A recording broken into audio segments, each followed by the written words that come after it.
going to ask you a question. Now, Peggy Stemmans, correct? She changed the agenda on me. I had a speech. Now she wants me just to talk to her. This makes me very nervous. But that's okay. 30 years. You worked at Earl K for 30 years? In what capacity? I run the blood bank. So tell me how significant that is. It's very significant, but I just have to say that my heart and soul is in this place. I came from the private sector for 10 years, and then I came over here. There's no comparison. What we have here, Rick spoke about the Earl K family. What we have here doesn't exist anywhere else, and it just breaks my heart to see this come to a close.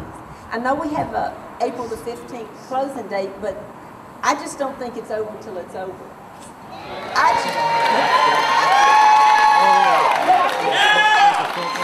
need your help in fighting this cause. Martha and I have been fighting this for 3 years, and I just don't want to give up yet.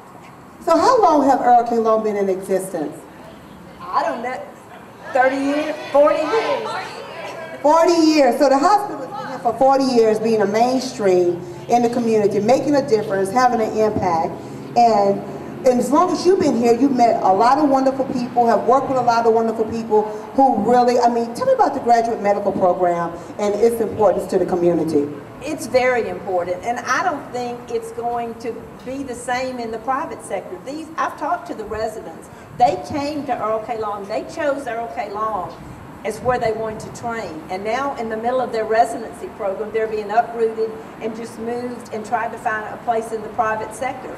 They shouldn't have to be focusing on this. They should be focusing on just learning the most in their educational process, not dealing with all this instability. And I've talked to them, they're very upset. And even the national accrediting organization that governs the GME programs, they're eyeing Louisiana very closely because all of these changes, they're very skeptical about them. The autonomy that the residents have here, they run the hospital. And the autonomy that they have here does not exist in the private sector. My fear and their fear and the teachers that run the programs is that there won't be enough hands-on in that setting. It'll be a lot more shadowing and not the hands-on. We get the top of the class at LSU every year, and my fear is the top of the class is not going to come to Louisiana. They're going to go to neighboring states where their residency programs still exist in the public sector. It's a different culture. It's not that one is better than the other, public versus private, it's they have different missions.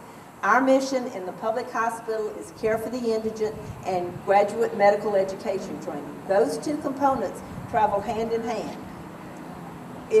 Because you have these young, enthusiastic doctors trying to learn, the patients get really good care.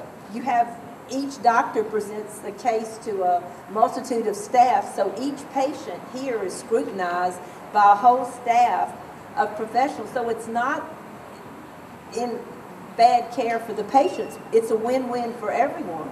But the residents, the culture in the private sector, the mission is not GME. They're just going to put it into a profit-driven culture and hope that it survives. But to me and to the residents, it's not going to be the same thing. Wow, that was really well stated.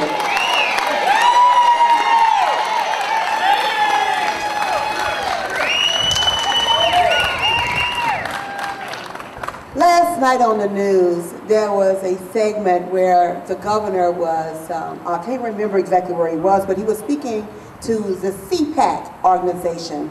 And he was talking about the fact that he was not interested in being president. Did anybody see that? And so he did his spiel, but at the end, what really got my attention is what the anchorman said. The anchorman said that Governor Jindal said that the Republican Party needs to be focusing not on crunching numbers or not about trying to fix budgets or make budgets work, but about the care for people. And I tell you, I had to watch the repeat news so I can take that.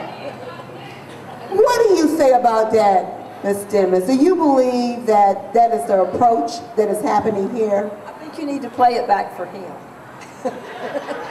I don't think he practices what he preaches. Very well stated. Is there anything else that you would like to say to the people before we leave? Just please fight. Call your legislators, call the governor, call the Louisiana Board of Supervisors. You don't need to call these legislators. Obviously, they don't need convincing, but there's a lot more of the Baton Rouge delegation that should be supporting this, and where are they? MIA. Where's the governor? Where's the mayor? Call everyone and just tell them Baton Rouge needs its public hospital and Louisiana needs its public hospital system. There's no data. The governor has provided no data to say that his public-private partnership plan, which is really just moving public money into the private sector, there's no data that supports that private is better. It's not cheaper, it's not better, and he has no data to support that. We're supposed to just take him at his word that it is. And I don't believe that. I don't either.